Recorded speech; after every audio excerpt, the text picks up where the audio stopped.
Hi, I am Dr. Mara Tesler Stein. I'm a clinical psychologist and I am based in Chicago. Perinatal trauma is any sort of traumatic experience that happens in what we define as the perinatal period. And so let me tell you what that is. Perinatal period starts from trying to conceive through pregnancy up until the first year after delivery. So it's actually quite a long period of time.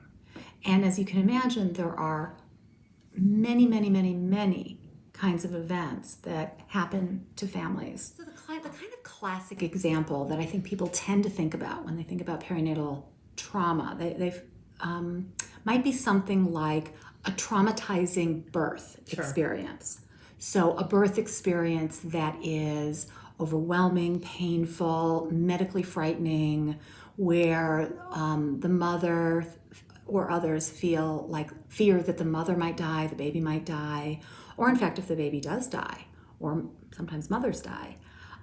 So the overwhelming fear and pain and confusion that can happen in a really traumatic delivery situation is one example. Another category of perinatal trauma might be the death of a baby at any point during pregnancy, during the birth, and in the perinatal or newborn period. And there are any number of reasons and ways that that can happen. And very often how it happens is even more important in terms of its impact than what happened or even why it happened. So like most trauma, the experience of it, the meaning of it, what I tell myself it means about me, my family, myself, my potential to have this family that I'm trying to build, how it hooks up with old experiences, like with any other trauma. But in family building, there are so many points of vulnerability. And when you look at it and you realize, oh, wow, there's a lot. You know, there's the pregnancy stuff, there's, all the things that can happen over the course of a pregnancy, stuff that can happen to the mom, things that can happen to the pregnancy, things that can happen to the baby. And all three, of course, are critically important to have a live, healthy baby and a live, healthy mom at the end of a pregnancy. I was a relatively new therapist. I had always been fascinated with trauma. I had already done a lot of work with infancy, early childhood development, taught child development, done a lot of parenting work. All these pieces were there. And then when I discovered I was pregnant with twins, I thought, cool, this is great. And my OB was like, it's a high-risk pregnancy. I thought, no, it's okay. And then I went into preterm labor at 24 weeks. And before I knew it, my regular day, which was going to be, doctor's appointment in the morning and then a regular work day the rest of the day, ended up with me in a hospital bed on magnesium to try to stop contractions of preterm labor. And that started this journey that is really still ongoing 23 years later through a prolonged hospital bed rest. And then my daughters were born they were 10 weeks early, and they spent 10 weeks in the hospital. And throughout that whole time, I remember thinking, could you send somebody to talk to me? This is really hard. And sort of all I got was, oh yeah, this is hard. Like, yeah, that's all you got? And it's disorienting and it's confusing and it's overwhelming. And even as a psychologist who knew lots of stuff, I was absolutely overwhelmed. I was terrified. I needed something. I didn't even know exactly what I needed. And through the NICU stay, felt very much the same. Trying to grapple with, what do I need here? What's wrong? What's wrong with me? Is there something wrong with me? And then when the girls came home and I finally got my hands on the very few books that were available for parents of premature babies, open them up. I'm looking, I don't care about the medical stuff. Yeah, okay. I'm looking at anything about emotions.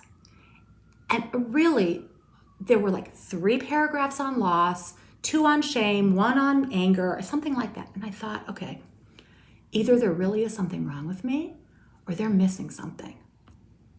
And it took a while, but when I found the community of other parents of premature babies, I realized it wasn't just me. I wasn't crazy, and I wasn't alone. And it changed everything. And so I really ignited this passion to do this work and to learn about what happens to people in the midst of these kinds of crises. And it has been a really incredible process. As I got more and more involved in perinatal mental health, and what I found was that our standard ways of working therapeutically, which we all know are wonderful and powerful, would bring the work to a point and then it would stall. And I couldn't figure out what the problem was. And I'd been hearing about EMDR, and like a lot of people thought, oh, really? But I thought, well, I'm really getting stuck, and it's clearly related to trauma, and maybe I ought to get trained in this thing and see what I think. So I went to a Part 1 training, and thought, well, this is pretty cool. This makes sense. I get it. And I came back to the office, and the first person that I did EMDR processing therapy with was a woman who had had a baby die in the middle of a pregnancy and had to make some decisions about how to proceed during the crisis. And she was actually pregnant again already at that point, and was a lot better than she'd been when she walked in, but was really still stuck around some of the critical moments during that first pregnancy and that loss. And we did phases 3 through 7, and I remember thinking, this can't be real. She must have read the book. This is unbelievable. It felt like watching ice evaporate. It didn't even have to melt. It felt like this thing that had been stuck just shifted and moved. And she was kind of blown away. We were both kind of blown away. And it just sort of released and processed and digested this last bit that had really been impossible to get to. And really, she wrapped up 2 sessions later, and the next thing I got was a birth announcement with a picture. As I became more and more involved with maternal mental health community, what I was hearing from people was, I really want to get trained in EMDR, but I really would love it to have a perinatal focus. And of course, people not knowing what the foundational training looks like or even what the model looks like, didn't know even what that would be. So what I said to them was, when you're learning the model, you really need to learn the model. And that's really what we'd be focusing on.